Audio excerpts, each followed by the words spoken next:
and good afternoon, racing fans. Welcome to another edition of Club Hawthorne Live. Jim Miller and Emily Gullikson down here in the PointsBet Sportsbook at Hawthorne Racecourse. Emily, it's a beautiful Friday afternoon. We were talking about the great card we had yesterday at Hawthorne, and I'll tell you, it was a great card, and they bet it like it was a great card, too. Absolutely. Totally delivered as expected. I had a good day betting. I know you had a good day. You had a lot of winners on there. There was a lot of excitement around the track. And then, yeah, we had a great handle day, great racing. I've always just been a fan of Hawthorne product. And I'm not just saying that because I'm happy to be sitting in this chair and, you know, who signs my paycheck. But as a horse player that's able to say, you know, throughout, like, I'm proud of this product and the racing. And I think the more people play it and are discovering it, they're going to have fun with the card and make money, especially with the low 12% win-play show takeout. Yeah, and that's really important. That's one of the things we've been pushing along all meet long is that 12% takeout on win-play show. It's the lowest in the country. It's more money back into the pocket of the bettors, and you're starting to see that because handle's increasing. The focus on Hawthorne's increasing. It's stuff where you make little notes like that and you put it in the program, you put it in the daily racing form so the bettor knows, because sometimes they just don't necessarily know. But when it's out there and they see and they say, okay, this is more money that I can make on these races, and we're seeing some value horses come in too, it becomes significant over the course of time also. Yeah, and being able to provide good analysis. I mean, we have the optic spot. I spent yesterday doing notes and another 2.5 hours doing notes, going back over the card, making sure every little detail is in there so the players have as much information as possible to play the Hawthorne races. Yeah, and it's going to be a really good card on Easter Sunday, too. There's only 4 tracks in the country running on Easter Sunday. Gulfstream early on, ourselves, and then it's going to be Santa Anita and Golden Gate later in the day. Our mutual department did an exceptional job yesterday of staggering races, so we're not on top of other racetracks. Same is going to happen on Easter Sunday, so we'll be out there. We'll be a great focus. Should be a very good day for Easter Sunday. All right, Club Hawthorne Live. The focus of this is to cover some live racing action in real time, and then we're going to talk about the 3 Saturday Derby preps as well, but we'll do that in between the live racing action. So here's the 4 races that we're going to cover today for Club Hawthorne Live. It's going to be races from Gulfstream Park and going to be races from Tampa Bay down. So we're going to start with race number 2 from Gulfstream Park, which there's 7 minutes to post. Then you're going to go to the 3rd from Tampa, race 3 from Gulfstream, and the 4th from Tampa. In between each of those races, we're going to look at one of the Derby preps for tomorrow, as there's 3 of them, the Wood Memorial, the Bluegrass, and the Santa Anita Derby. And we'll look at those because they're all pretty competitive races too, Emily. But let's start by taking a look at the second here at Gulfstream Park. It's a field of 6 for race number 2. They go 1 mile, 6,250 claimers. And now, Emily, we're outside of the championship meet at Gulfstream Park. So things changed a little bit. Some of the names in the saddle change a little bit. Some of the horses maybe change a little bit. But you also sometimes get a few stragglers here and there. So we'll see kind of how things go over the course of the next couple of weeks. But like what we'd like to do here on Club Hawthorne Live is start with the favorite and then work from there. And right now there's 2 horses at 2-1, inside and outside. She's a Gift and Pearl in the Rough. So let's start. Why don't we start with the inside with the 1 horse, She's a Gift, here in race number 2 at Gulfstream. Yeah, and if you were asking who the favorite was 2 minutes ago, it was the 1. It's kind of going to shift around a little bit. And even 3, I think, is the morning line favorite. But as far as She's a Gift, could have a pace advantage in here, has some early speed, has some finishing ability, and has some form just based on the races at Gulfstream Park. And as you mentioned, with the shift out of the championship meet, a lot of those races that they're running at could be a little bit more competitive, where you'd have those class droppers, and this one being a little bit more evenly matched, as you have the horses that have been pretty much running at the same N2 level, with maybe the exception of the 5, maybe has a subtle class edge coming out of those higher level races. Yeah, and the 5, Miss Aria, was an interesting horse in here as well. This horse is 11-1 right now. Edgar Perez is a guy that we knew here on the Chicago circuit at Hawthorne for a very long time. A good, aggressive rider, finishes very well. He's a guy that when they're outside of the championship meet, he actually does very well at Gulfstream Park. So you're going to want to watch because he picks up some of these mounts that you're going to start to see, the guys that say John Velasquez was riding. Maybe you're looking at some of the other guys who may have been able to get there, and they're gone. They're off to their next circuit. They're off to Keeneland. They're off to somewhere else. Edgar Perez jumps in the saddle for these. So Miss Aria is intriguing for me as they're walking out to the track right now. We'll get to that one again in the post spray. But maybe on the outside, Pearl in the Rough. This was the other one, Emily, that was taking some action. Currently sits as your 2-1 favorite on the board right now. Came off a layoff into that last out. didn't really run great by any means. And then all of a sudden, now you're the favorite, and the horse was favored in that last out, too. Yeah, so that could be why. I mean, they were coming off the layoff that day, so it wasn't an overall bad effort, just pretty average. Could have been a little bit short. The distance was a little bit shorter, going to 7 furlongs. Now they're going to go that extra furlong, still remaining at the one-turn mile. So, again, should be a horse that has some back numbers that would make them competitive, and probably the reason why the horse is taking money right now in this event, which does seem fairly evenly matched, just as far as, you know, these horses running on their best day. Maybe even make the case that the 6 has run some of the more consistent, faster races, and therefore feels like the safer option to the public. Yeah, and I think that's probably why the public's seeing this one as I guess a lukewarm favorite here, 2-1 right now. We just saw the 5 Miss Ari on the screen right there.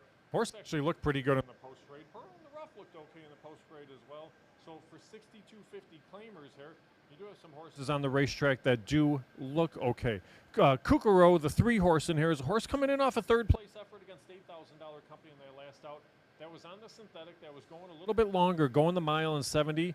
You see the horse kind of closing from 6th to finish 3rd, but really the horse seemed to just kind of run one pace to me the whole way around in that trip too. Yeah, it was a tougher race. It was a different type of race par that day. There was a pretty fast, contentious pace, and Kukuro was wide throughout. So can maybe be a little bit of an upgrade in there, especially in the early part, being wide, being up close about 3 lengths to the early pace. Yeah, number 4, Disco Queen. Chantel Sutherland aboard this runner. She rode this one in that last out, going the mile and 70 yards. Kukuro was also in that race.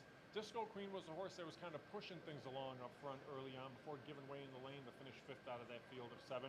But when you catch a shorter field here and you have to look pace scenario-wise, really aside from She's a Gift, who puts the blinkers on, I think Disco Queen at least has the potential to rate close.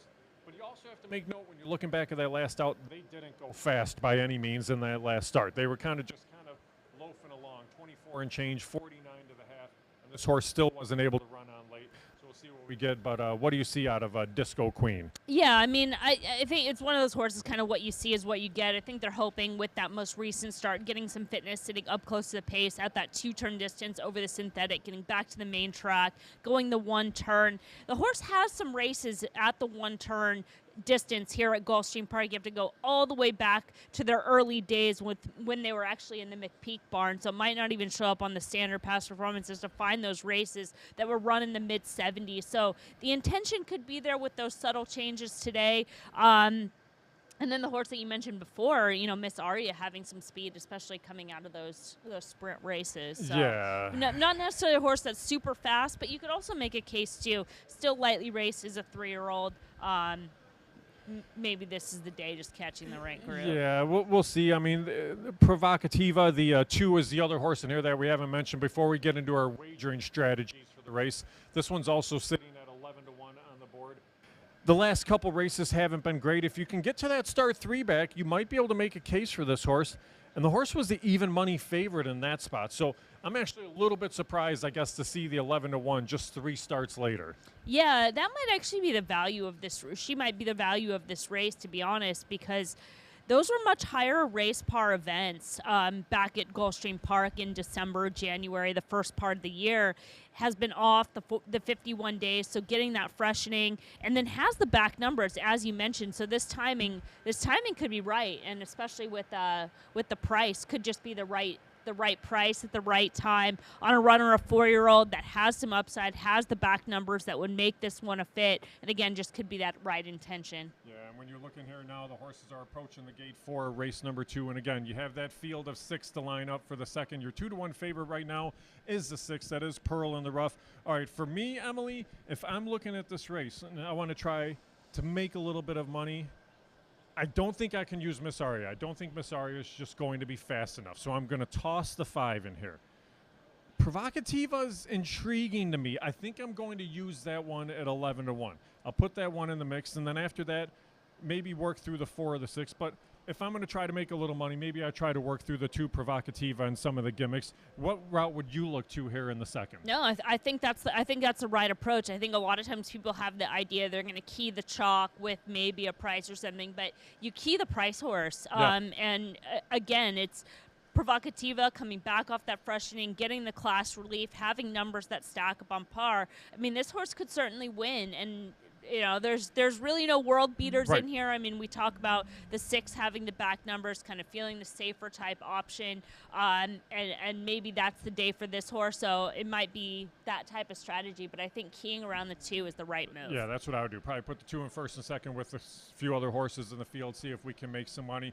They're circling around a little bit there for race number 2 at Gulfstream Park. The next live race we'll talk about is the 3rd at Tampa Bay Downs. They're still 15 minutes of post. They usually take a couple of extra minutes, so you still have a little bit of time for that. After this race, if everybody wants to pull out their past performances for the Wood Memorial at Aqueduct tomorrow, that's going to be the next race that we're going to take a look at, is a look at the Wood Memorial tomorrow. And I'll tell you, that's going to be a very interesting race. It looks like there's going to be 12 in there. I was hearing that clear the year. Dave Grenig of the Forum was saying that this is a horse that's actually going to go over to Keeneland. Yeah. It's going to change the pace scenario a little bit. But I want to see, because I was on with Howard Kravitz and his crew last night, and we were talking about this race. And I was shocked, because the horse I liked was a horse that Howard liked, a horse that Pete Visco liked. Oh, and my. it's going to be a horse that I don't know how many people are truly going to like in the Wood Memorial. And I'm excited to talk this race because I haven't. We typically do the optics show on Thursdays, but we moved it to Friday tonight, so I haven't had a chance. And I like all 3 of these races. I think there's so many storylines in there, so I cannot wait. Yeah, to you're looking at the discuss field this race. there, right?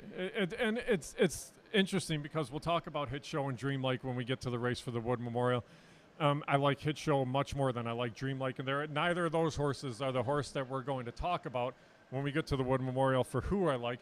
But I want to see if everything lines up for what my thought process is, what Howard's thought process is, Pete's, for what you're going to see from the optics grid for the Wood Memorial. But we're going to go back over to Gulfstream Park, as they're now behind the gate for the 1-mile race at Gulfstream.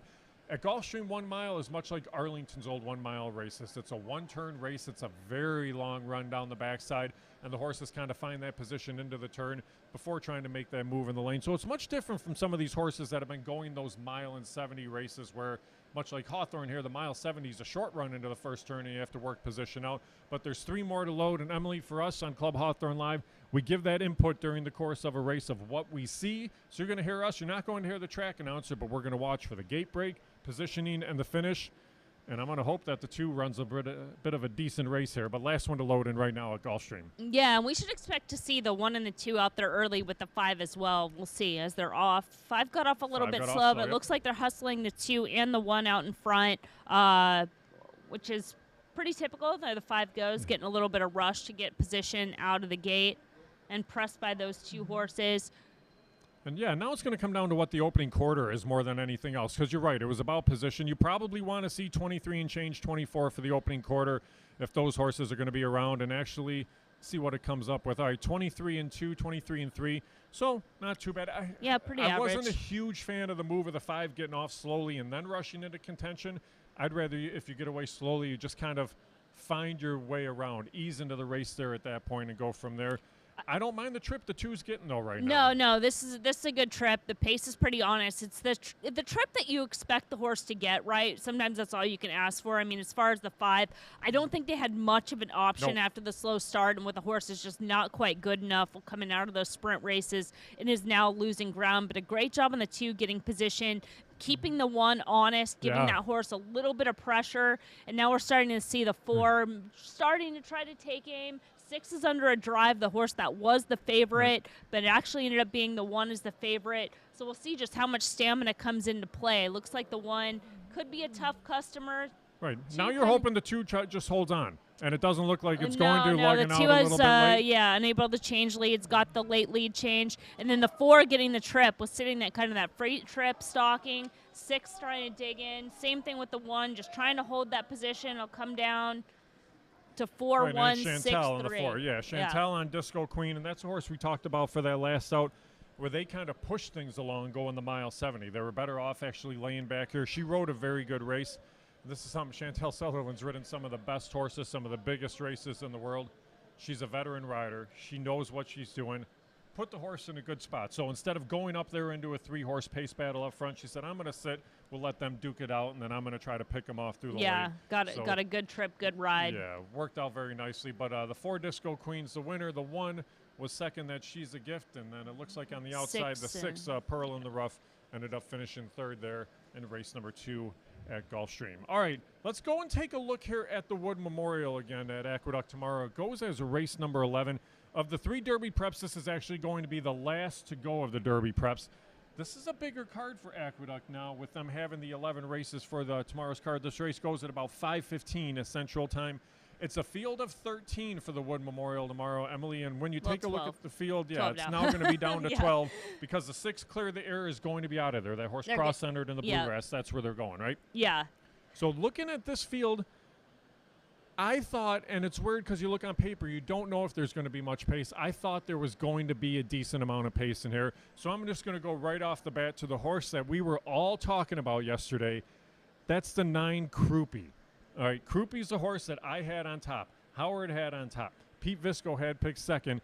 And Crouppy's going to be, it's listed at 12-1. I think you're going to get more than 12-1 in here, but it's Todd Plesher. The horse is still a maiden, but that doesn't really scare me. It's not a great race. There's no world beaters in this race by any means. I think there's going to be enough pace for Crouppy to run after in here. So let's start with this. Did you give Crouppy any shot at all in the wood? I was just about to say, well, now this horse is carrying even more weight. Great. Oh, good. That's awesome. Okay, good. Because here we go. We're all piling on. The entire state of Illinois is. So you like Crouppy too? Yeah. I mean, there's really nothing to not like on this horse, right? I mean, the horse has been super competitive throughout their career. I guess if anything, you're making the knocks. Can be off a little bit slow, kind of create their own issues from there. But, being a maiden has already been tested in the Risen Star. Race has come back pretty productive, has had some quality runners come out of it. The races prior are fast enough with any of these horses in the field. I think this is the most talented horse. And then as far as the horse being class tested, I think if we're looking at, sort of right now, if you're like, who's the Derby favorite, I think pretty much everybody's saying Forte, right? Yeah. Well, Crouppy back on March 17th worked with Forte. Yeah. I don't know if you saw that work. I did not. But worked, Forte actually got the faster time, but if you watch the visuals, it was one of those where Crouppy held his own. Yeah. So if he's holding his own against the horse that's quote-unquote horse to beat, they've already kind of class tested this horse a little bit in the morning, and he checks all the boxes in here. I mean, you're going to have to get a trip, but you should be able to get a price, and I'm not scared of the 2 horses that are projected to be a favorite. No. Dreamlike, if he didn't win last out, I mean, this is a much tougher spot today, so very hard to take a short price. And I mean, as far as hit show, certainly makes sense. A horse that's done pretty much nothing wrong. He's improved with each start, but he's also been in spots where he's been in the right time and place in order to win, and he's going to get the test here because this is a tougher spot. It's a big full field. It's weird when you're talking about Derby preps, and you can say one of the best Derby preps this year has been the Risen Star. But that's kind of what it's looked like because we saw 2 Phils come back and win the Jeff Ruby Stakes. We saw Angel of Empire come back and win the Arkansas Derby. All right, Sun Thunder is racing on Saturday. Crouppy is in this race. If Crouppy runs well, if Sun Thunder runs well, and I picked Sun Thunder later on too, it's one of those things where I think that actually turned out to be a key race. That last race for Crouppy wasn't bad by any means. You're getting the mile and an eighth again. Kendrick Carmouche is a guy that knows this horse. He rode this horse 2 back and rode a very good race. The horse just missed by a neck. That could have easily been a victory in there. So I'm with you. I'm glad we're all carrying Crouppy. At least that horse is out in New York. We're not trying to carry it here at Hawthorne. So we'll see what we get, but you're taking a look there at the odds. I mean, outside of that, the rest of this field, I mean, there's really not much in here, in terms of value. So it kind of makes it, Crouppy just kind of stands out. Everyone else being a little bit softer, and then the 2 favorites just being no value. I mean, as far as Arctic Arrogance, he has the 1 big race, but that race just looks like so much of an outlier, and it's almost proven to be an outlier because of WNL, who also ran a very fast race that day and hasn't been able to duplicate. And I think if you remove that 1 race from the running line of WNL and you remove that 1 race from Arctic Arrogance, you see a completely different horse, and that horse is no faster than anybody else in this field. So a lot of weight, but at the same time, we're all making logical cases. I don't think we're kind of stepping out over our skis by any means. It's a very logical type horse. Right, I agree with you, too. Another one to look in there maybe is a 5, Slip Mahoney. This is a horse from the barn of Brad Cox. Dylan Davis in the saddle today. All right, Race Kane, who won in that last out in the Gotham, is 9-2 in the Bluegrass in the morning line. Slip Mahoney 6-1 in this spot. And again, there's no world beaters in here. If we think Krupe can close up some ground late, there's no reason why Slip Mahoney can't either. I would much rather take 6-1 on this horse compared to 7-2 on Dreamlike any day. Well, Slip Mahoney will also probably be closer to the pace today. He was off slow, which was uncharacteristic last out, and the way the race shape played out, it was pretty strange. You know, you had the loose horse on the track and things like that. So, Slip Mahoney should be much closer to the pace. Dylan Davis was aboard in those 3 starts and had the horse closer to the pace. So, I think we'll end up seeing this. Slip Mahoney closer, a little bit more tactical. Yeah, so that's what we see for the Wood Memorial. But again, Krupe is the horse that's going to be carrying the weight of everybody here in the Chicagoland area, and I think you're going to get 12-1 on the horse. So I don't mind it at all. If there's anybody else we want to touch on, we can in a moment here, Emily, but let's take a look real quick at the horses on the track for the third at Tampa Bay Downs. $40,000 maidens, you're going to look at them on the screen right there. They go 7/8 of a mile in this spot. Scratch the 7 horse here, so you have a field of 6 to line up. 9-5 favorite right now is the 4, Keep on Rockin', coming in off a pretty good third-place effort in that debut. That was against $16,000 maidens. All of a sudden, you're in for 40. So let me ask you, what does that mean for the quality of this field when the $16,000 maiden horse that didn't win in that spot is now in for 40 and currently sits at 9-5? Yeah, I mean, I think that's one of the many questions in here. I mean, not only that, but the horse has been off 58 days. Typically, there really wasn't any trouble in that first start to really justify there being that much time needed in order to come back for a second start. If anything, maybe it's a little encouraging for 40, but at the same time, taking a short price can be a little bit questionable. But again, I think that debut effort, just as far as the speed figure, as far as the finishing position, might seem a little bit safer. Now, the first-time starter to the 5 is also taking money in here, and that could be a live sign for these connections bet down from that 6-1 morning line. Give me the 5 over the 6 any day in this field here. I like the pattern of workouts on the 5. Lasix for the debut. The location where you're working at Tampa Bay Downs. You look at the 6 horse. This is a horse that looks like it's working at a training center coming into this spot and just leading into this race. I would stay away from the 6 in there. I think the 5 Soldieress is a horse that I could put in the mix. It's one of those where, again, you have to watch out a little bit because it's a 4% rider for a 6% trainer in that, and it's 2-1. So that scares me a little. Liability. But to me, maybe looking at the board, maybe it's the 2 horse at 5-1 then. Classic Dreamer in this spot. Now, this is a horse that ran on the turf in that last out and really didn't take to the turf. You can provide an excuse there.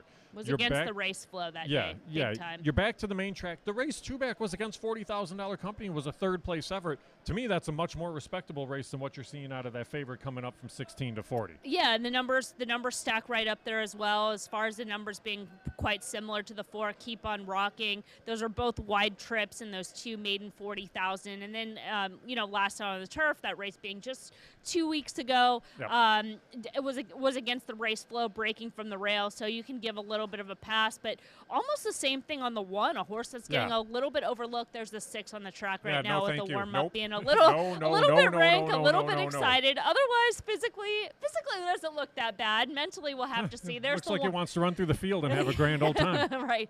There's the 1 on the track right now, just a very comfortable jog, a little bit more in hand. But going back to that common race, it's a common race with the 2 back on February 25th, and both these horses had wide trips that day. It's pretty what am I trying to say? Pretty much a common effort between the 2. As far as the finishing position, just overall visuals, it was pretty average for the level. Now, they ran again on the turf in that March 24th race, and maybe both those horses were trying to fill that race for whatever reason or just get a start. But Bonnie Sandra, the number 1, absolutely did not handle the surface, was not asked to run, should benefit from the cutback in distance, should benefit from the class drop. So they're back in the right spot to compete and getting a little bit overlooked in here at 6-1 off that most recent start. So another one I think I would mess around with is the 1. Yeah, and you get a little bit curious about this time of year. Like we mentioned, we're beyond the championship meet at Gulfstream Park. You're beyond all the big days at Tampa Bay Downs for this time of year. It makes it a little bit harder on racing offices because some of your better horses have now started to move back up north. They're headed to Keeneland. Some of those horses have already come back here to Hawthorne. They've started to leave places like Tampa and that for, I guess, your more spring-like climate where it's not quite as hot and that, not quite as humid. So a $40,000 maiden claimer now is a lot different than a $40,000 maiden claimer in December. So that's something they have to look at. But when it's a racing office trying to comprise this race, that's why you're saying, hey, Mike Deeney, okay, you just went out there and ran third for 16. You're going to fit just fine in this race. Couple guys with first-time starters. Go out there and take that chance. You never know what can happen. The odds are there's only going to be 6 or 7 in the field, and you have a chance to catch a little bit bigger pot. And they're also probably saying, hey, that 16 may not fill. So you might as well run for the 40 and see what happens. You've been off for 2 months, so but now or never. Like, get them in the gate. Yeah, put the it could be in. that they could have entered for 16. They could have entered for 20. They could have entered for 32, and none of those races may have gone. So that's the type of stuff that you definitely have to look to in that spot. But they're starting to head over to the gate there, so we'll get to that in a second. After that, the next race for the Derby preps tomorrow that we're going to look at is the Santa Anita Derby. So if you want to grab your past performances for that. But again, a reminder, all 3 preps are 100-point preps. Right now, Emily, I'm thinking it's going to require somewhere around 40 points to be in that top 20 to get in the Derby, because it seems like a whole lot of horses are getting points this year too. So 20's probably not getting you in. No, and I think that's why Sun Thunder is running in the Bluegrass, because they're looking going, we might be on the bubble if we don't get, another 5-10 points just to make it there, which really, I know we're going to talk about that race, but as far as Sun Thunder, I think it really becomes kind of a gamemanship, right? Where it's like, we need the points to run the Derby, but we don't want to empty the tank, and we've already run, we've run a lot of races this season in comparison. So, but I think so too. I think 40 is typically, that gives you kind of a safety for the Derby, but it does seem like there's a lot of horses that have kind of earned points, and doesn't look like many are dropping out. Yeah, it doesn't look like many are dropping out right now. But really, aside from Forte, nobody's really been dominating the 3-year-old stakes and kind of grabbing all those points.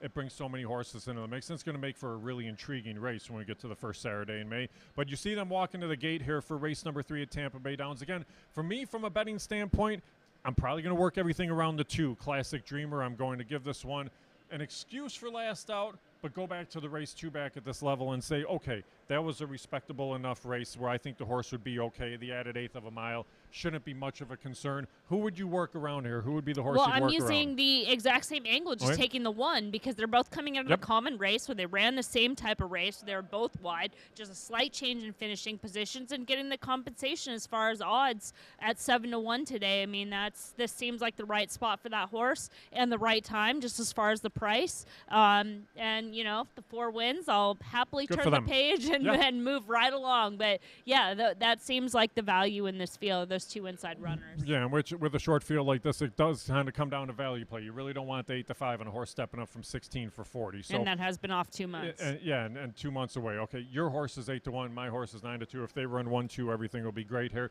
This race is a lot like what you saw for Gulfstream Park. The mile runs out of the chute there with the long run down the backside. At Tampa Bay Downs, 7/8 runs out of the chute with the long run down the backside. And you see, this is a new camera look for them, because if you go the other way, you're going to just look at a whole bunch of trees. So now we're going to look at the back of the ambulance instead and see what we get for the gate load. But it looks like so far so good for everybody.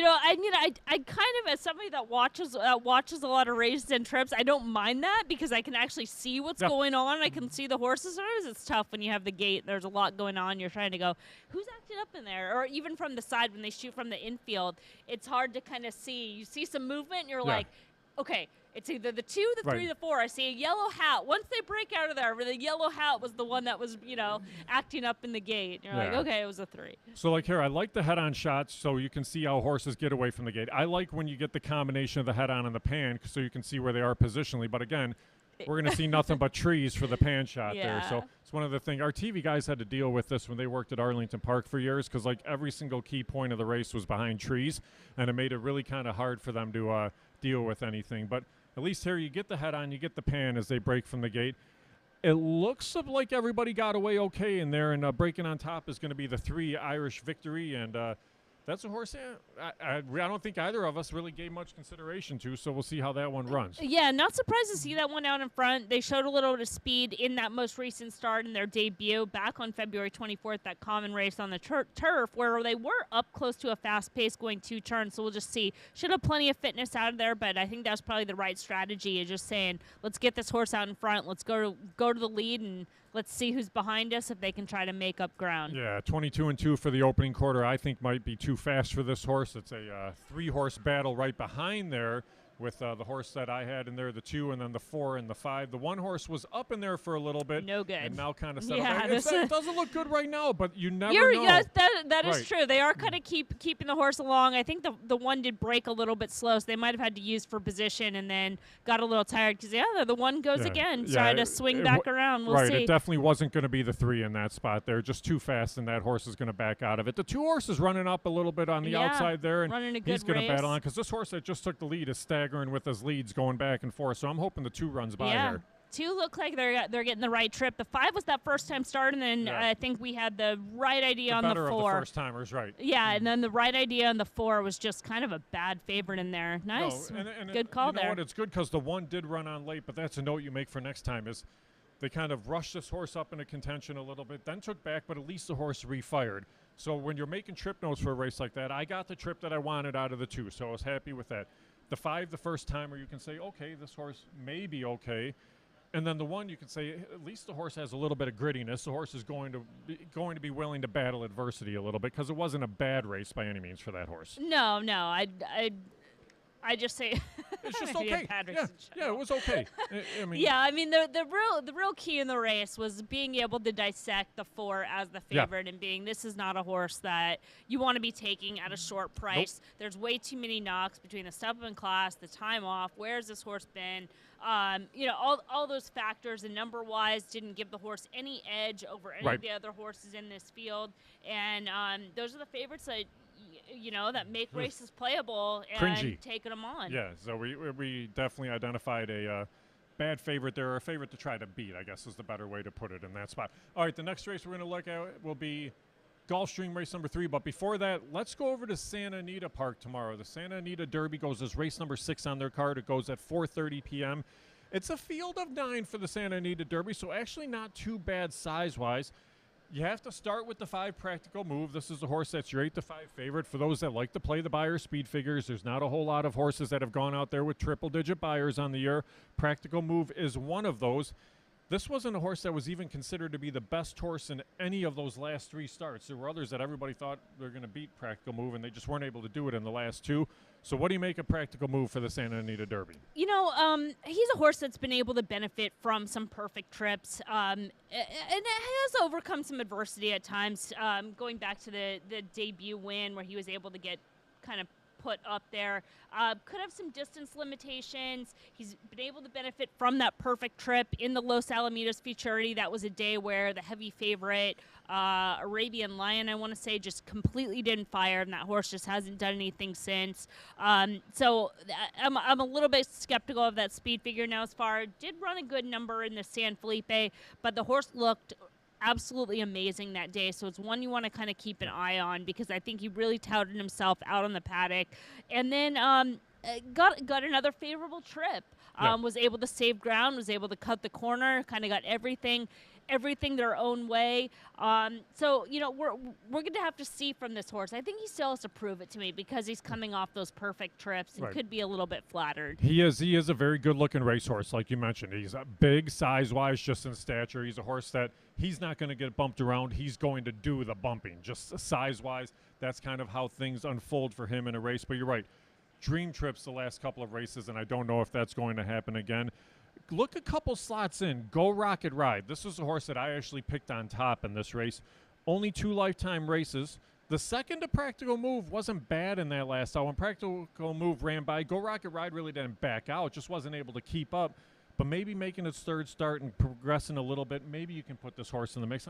I'm looking for a little bit better price. Yeah, it's another horse that really has to prove it to me. I mean, the debut race, you can say Mandela doesn't win a lot with first-time starters, but it's a barn that's certainly capable. They can do anything. And that field was not very good that he met back on January 29th. And then as far as the San Felipe, I mean, Go Rocket Ride, that was a tough ask. He was, stretching out in distance for the first time, taking on winners for the first time, getting that class test. But he also had the race flow in his favor.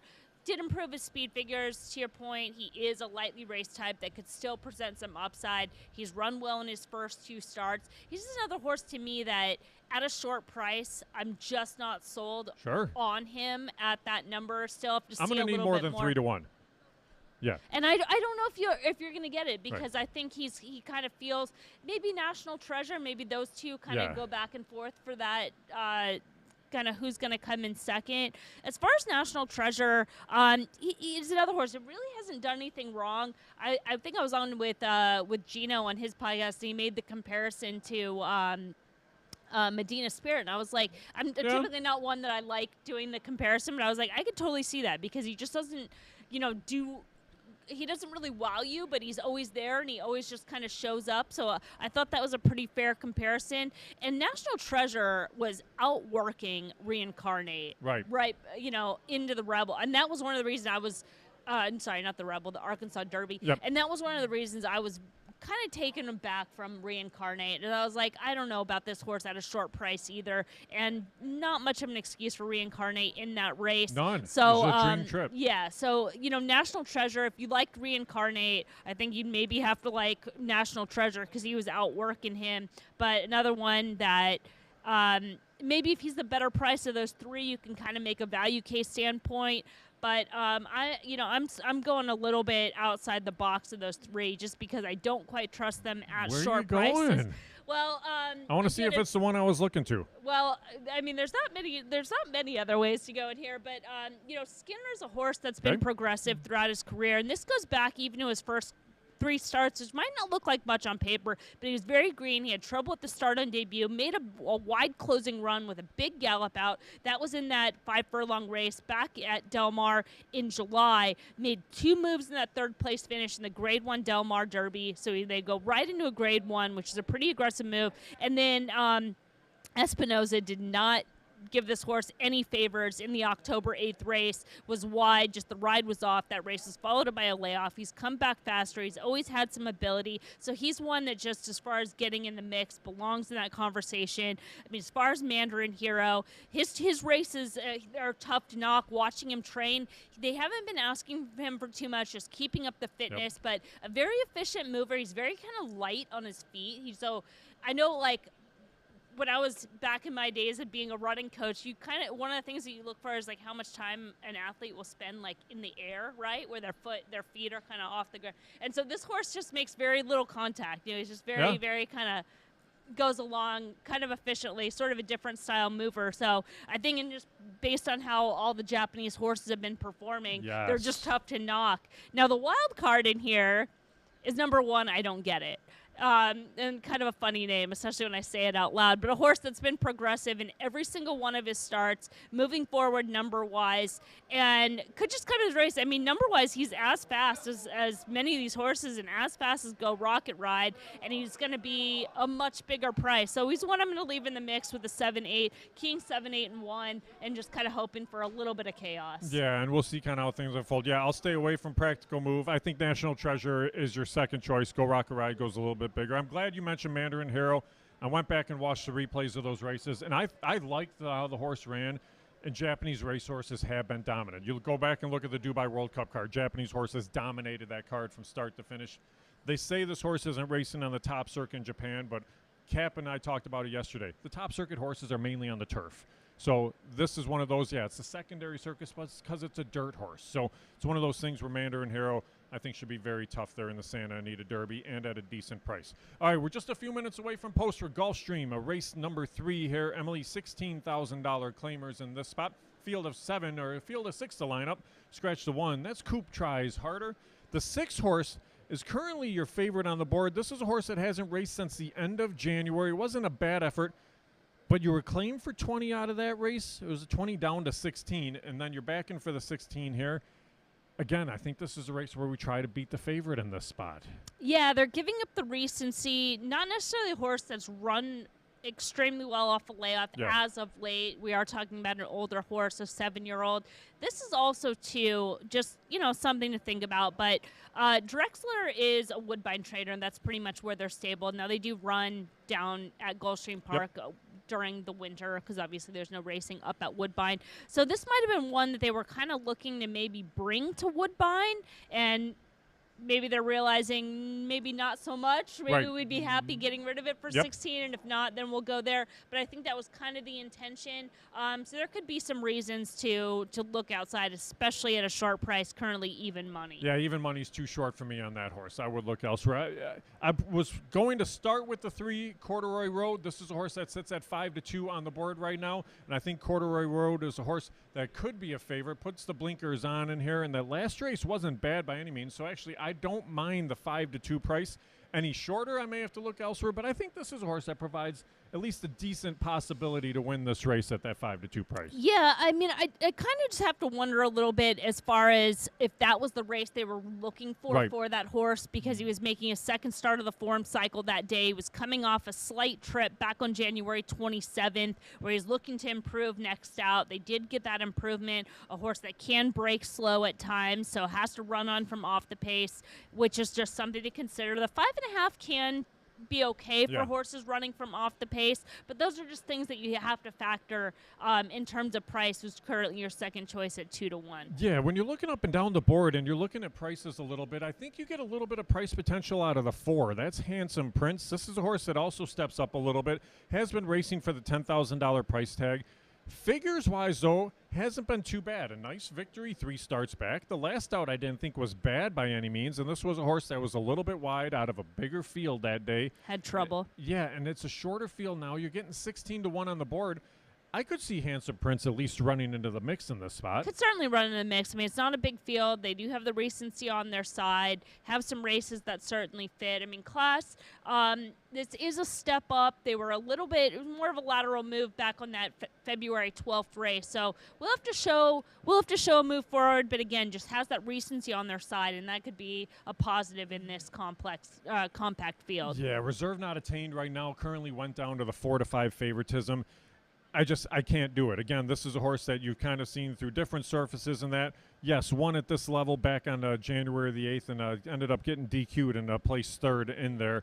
But you're coming in off the layoff. They've had opportunities since then. Yes, you are back on the synthetic in this spot, but there's not much value right now at even money, so maybe some others. How about the 5, Barone Sesco in here, a horse that has a little bit of tactical speed, fairly consistent when you're looking speed figure-wise, but a horse that definitely seems to do its best running on the synthetic. This horse makes a lot of sense. Yeah. I mean, none of his races going over the synthetic, you can find a knock in. They all fit in here.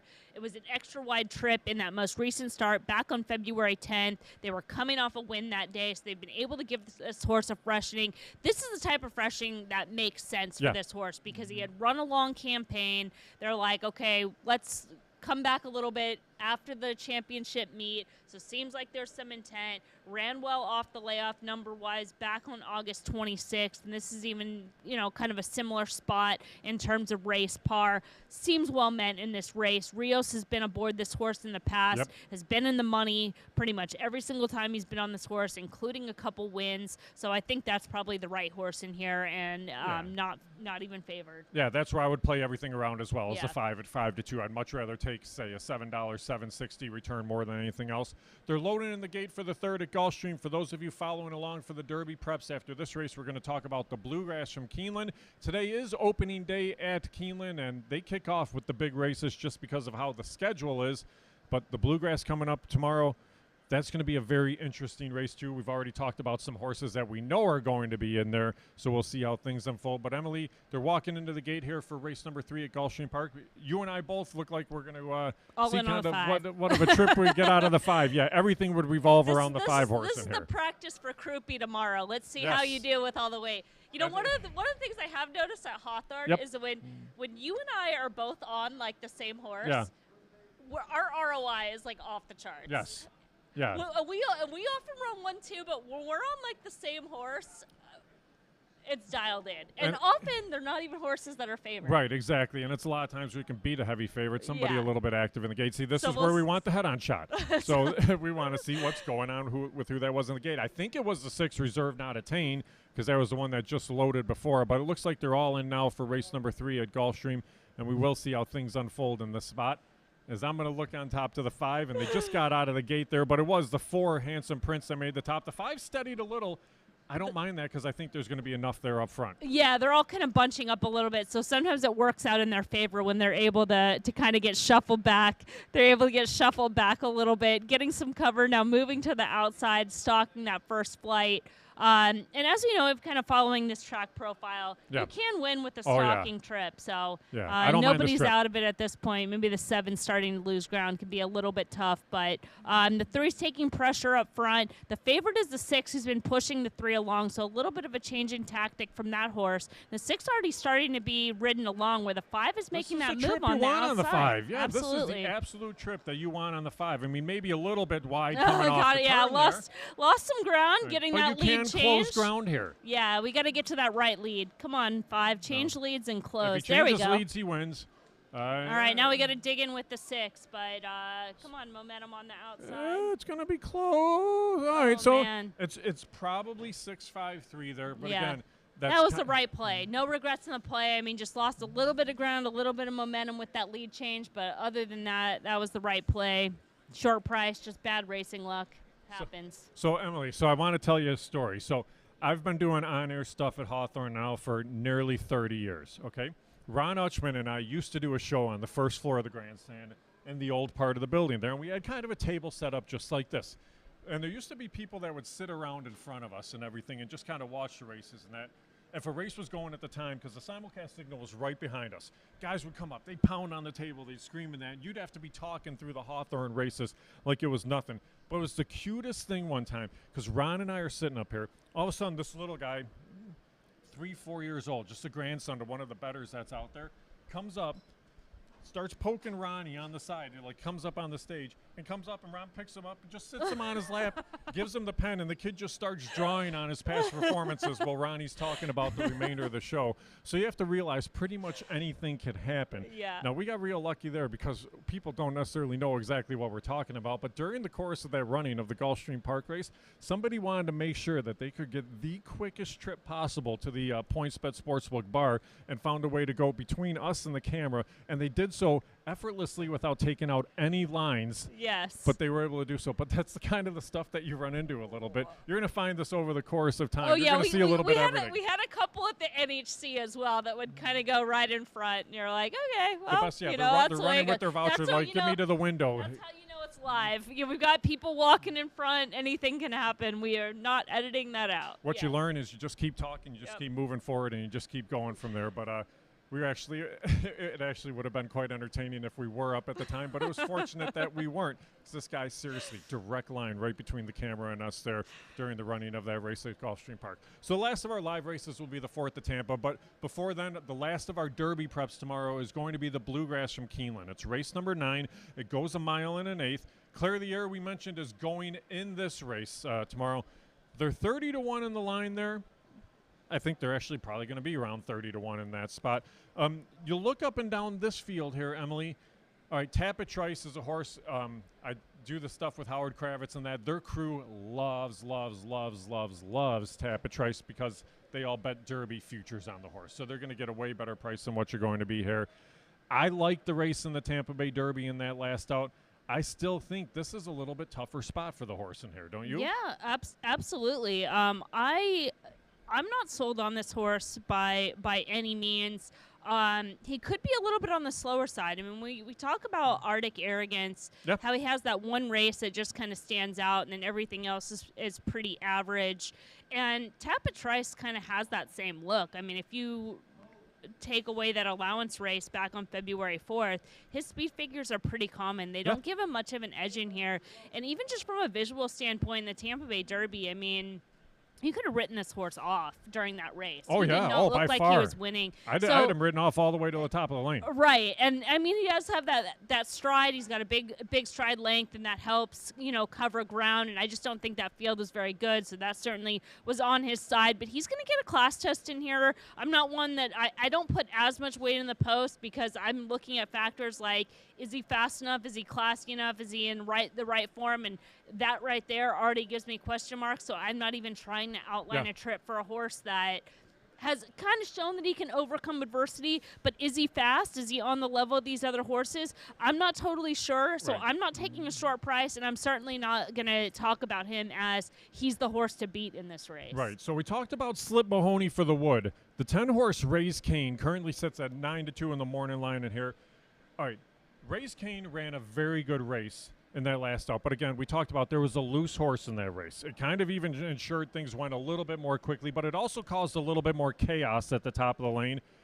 Raise Cane was the horse that really just kind of worked his way and was able to slip through almost behind what the path the loose horse carved out more than anything, and ran off and won by a lot.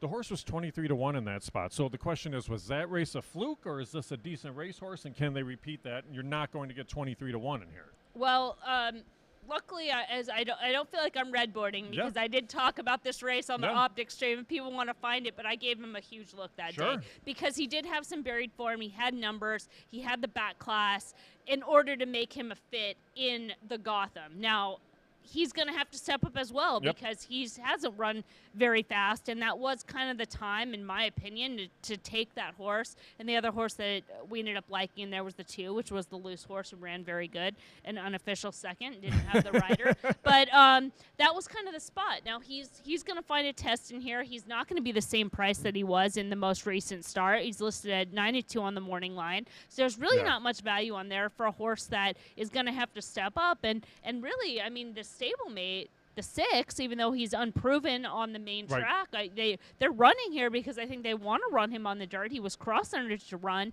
in the Jeff Ruby Stakes. They picked the spot, giving him a little bit more time. And Scooby Quando has run faster. So, I mean, just in terms of those two, just splitting those stablemates, I would make another case for Scooby Quando over Raise Cane, I mean, on just value alone. He debuted in a stake. They thought enough of this horse to know that he was okay. Not only did he debut in a stake, he debuted and he won as the favorite. Yes, there were only 5 in there, but still, you have to be a legitimate racehorse if you're going to take that effort for that first time out. So I'm with you. I would give Scooby Quando a look.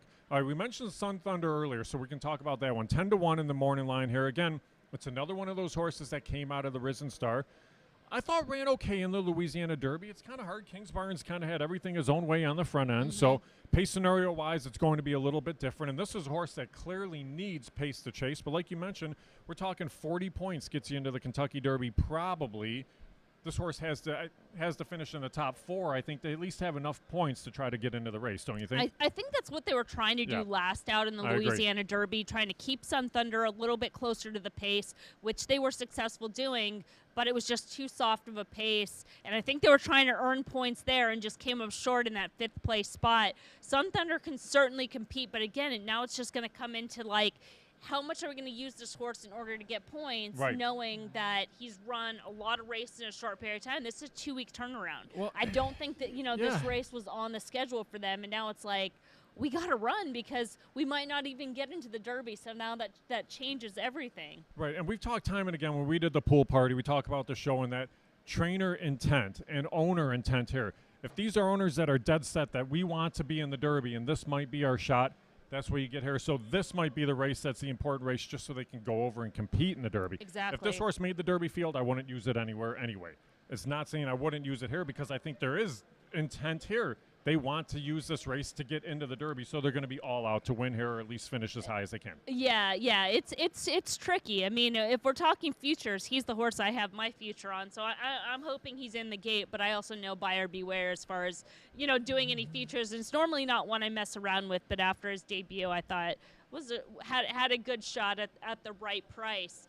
A couple others in here that are worth a mention. I mean, let's talk about Blazing Sevens because Blazing Sevens, when we discussed the Fountain of Youth, and I remember us talking about this race and saying he's probably the second best horse in the race behind Forte, but that was not the right time and place to take. Even though we can argue that he is maybe the second best horse on talent, the timing wasn't right. So I'm projecting a big move forward. I think that this horse is going to appreciate that race. He had a little bit of traffic troubles, but just keeping in mind that wasn't the time we were going to see his best. We're going to see improvement. He's been able to run at Keeneland, ran a good good race in the juvenile that day. Yeah. Has experience over the course, pointing to this race. The added ground is not a problem for this horse. I think this horse has tons of stamina watching him run. He's kind of my early Belmont horse. I hate doing that as well, but just based on his physicality, this horse has a ton of stamina to him and going to run an improved race. So I think he makes sense. And then the other one that we just kind of talk about a little bit is Clear the Air. Now, Clear the Air, if you go back and watch the Gotham, this is the type of horse that you make the play on as a trip horse, because he was shuffled back on the inside, had to drop back, ran wide, caught stretch traffic again, but it's not even as obvious as the way that I'm making it sound right now. It's one of the ones that you have to kind of go back and watch and watch that trip and go, okay, this horse did not have a chance to run that day, and there's something more there. So this is kind of the time I think that horse could surprise. I don't know if he's quite good enough, but number-wise, he's not any slower than Tapit Trice. If you are willing to excuse that allowance race, Clear the Air has run as fast as Tapit Trice. Take 40-1 on the Clear the Air over 2-1 on Tapit Trice any day, because I think that's kind of what you're going to see in there. For me, it will be Sun Thunder, only because the intent to me is this is where you have to run to get those points. So that's the route that I'm going to look for the Bluegrass. All right, the last of our races here for Club Hawthorne Live today is race number 4 at Tampa Bay Downs. You're looking at them on the track right there. They're listed at 2 minutes to post, 7 furlongs again. $16,000 maidens in here. We just talked about a horse that ran from 16 to 40 and didn't run anywhere. But the 5 Top Maverick is scratched. It's a field of 7 to line up in this spot. The 2 is your favorite right now, Catatumbo Lightning. And this is a horse that ran for 12.5 at Gulfstream. We talked about a lot of those Gulfstream to Tampa moves. Sometimes you're doing it to find a race to go or a race that could be a little bit easier. 7-5 though, Emily. I mean, I guess on paper, figures-wise, it's probably the best horse off that last race, but I think you could probably find some value in here again as well. Yeah, I mean, they're probably back in the right spot. I mean, they debuted for 16 at Gulfstream, and were the best of the speed that day, so now has some fitness. I don't mind this one as much. Yeah. I think it's more of a lateral class move.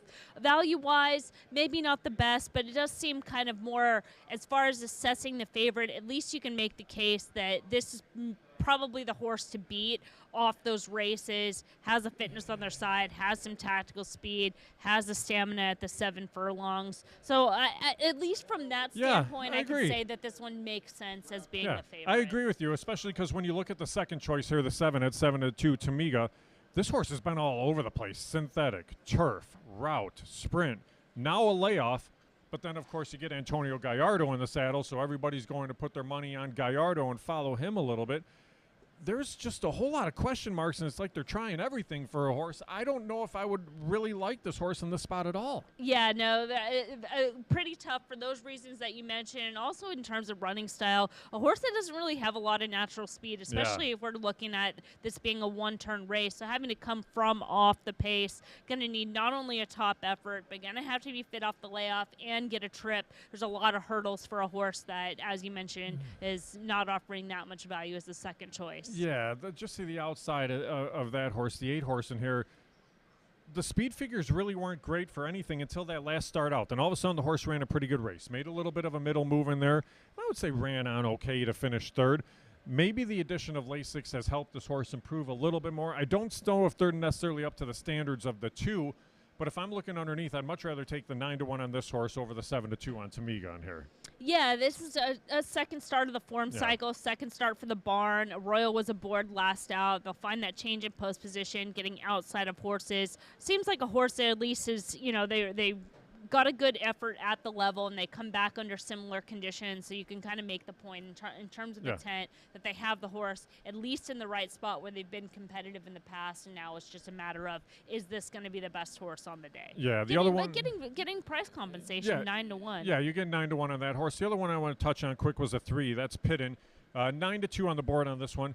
Has never run on a conventional dirt surface. You're looking turf or synthetic for all of those starts. Again, another one that maybe was intended to head back to Woodbine, but you don't know if the horse really can be competitive there. A couple of starts at Gulfstream on the synthetic. Now they shift over here, but at least the horse probably can show a little bit of speed in this race. Yeah, this horse is probably another one that's at sort of the right level. I mean, the 2 races back at Woodbine from November 17th and December 1st, those are both races that are competitive under similar conditions. In fact, that race on November 17th, that was a winning type effort. They stayed on as the best of the speed, down inside, just kind of took a tough beat. Those top 2 were together at the wire, and then had a wide trip on December 1st before running at Woodbine, and then had the layoff that followed. So in their 3rd start of the form cycle, has some fitness on their side. They're coming back in just 8 days, a quick turnaround from that March 30th race where they were up close to the pace, taking pace pressure. Yeah. Well, our friend John Walsh says sometimes you just got to stick with the favorite, and I think that could be the case here. Catatumbo Lightning just looks to be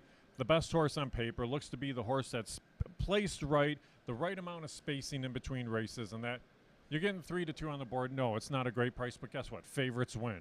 Favorites win about 30% of the time, and harness racing favorites win 40 to 50% of the time. So sometimes favorites just win. So if you're looking at this race as we see that gate load from behind once again, I think the horse I'd be focused on would be the 2 Catatumbo Lightning. And if you were playing multi-race wagers, maybe this is a horse you consider singling and try to find prices surrounding it. Yeah, I mean, I think the key, and really we talk about this, is being able to assess the favorite, finding out why that horse is the favorite, and then, assessing the rest of the field, right, as far as how that horse stacks up in terms of speed figures, in terms of pace, in terms of race shape, who your alternatives are, the second choice not offering value. And then outside of that, then you're just really trying to get creative, right, and just sort of trying to make a case for another horse where the 2 just seems logical in here. Yeah, it definitely does seem logical. So far, the first 4 have loaded in just fine. I'll tell you one thing. Let's talk about gate loads just briefly. Here at Hawthorne, we load them 2 by 2 to get them in more quickly so they're not standing there that long.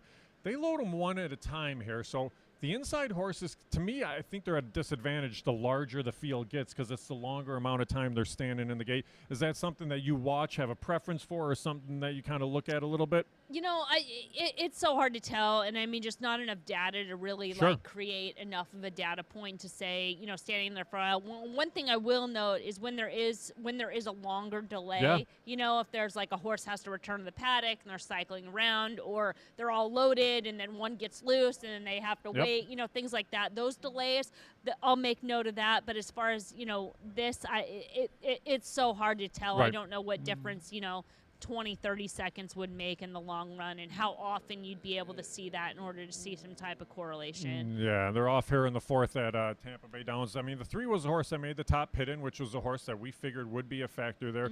The favorite's in a perfect spot. The 1, a horse that we didn't talk about, Copa de Oro, is a horse that didn't really run much in the debut. It was a layoff, added Lasix, puts blinkers on. They're doing a whole lot of things with this horse. It's basically like a first-time starter, right? I mean, with the barn change and that much time off and the class change, and doing now the something 4 new. hustles up. Big Louie hustles up the first timer on the outside. That's kind of to be expected. I'm curious to see. I'm not a huge fan of the trip that the 2 is getting right now. No, the 2's been under a ride, under a ride throughout. So I don't know. It doesn't seem. You're not too excited. I mean, they're kind of responding a little bit, but it's tough to tell. You're going to have to hold your breath a little bit. Right. Yeah.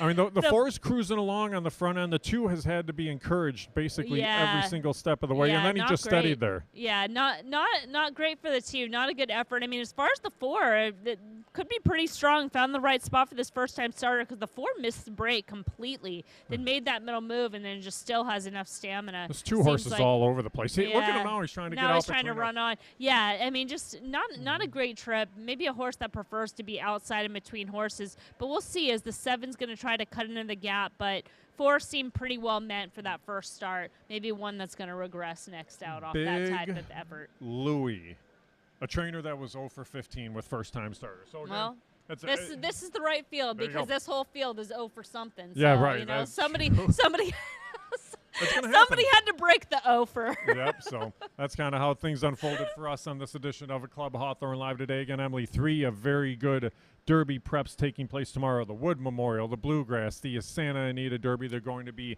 very fun races tomorrow. Yeah, I feel kind of bad for a Krupe, so we'll have to see where he's holding the weight of all of us tomorrow. But I think we're on the right horse. I'm maybe very excited. Maybe we'll power him through instead of weighing him down. I'm very excited for Krupe. We're not going to weigh that horse down at all. The horse is just going to flow all the way through and go rallying through the lane and get the job done. All right, that's another edition of Club Hawthorne Live for us. For Emily Gullikson, my man Jason Biggs hiding over there behind the camera, Dakota Schultz, we want to thank you all for tuning in, and we will see you guys. And Emily, we're going to see you on Sunday as well, right? Easter Sunday, you coming out and join us for live racing? Yeah, absolutely. We'll end up doing race 4, unless you make time for me on any other races, but at least we'll talk race 4. And we'll have some fun on Sunday. Good luck to everybody with all your selections, and we'll see you on Sunday for live racing at Hawthorne.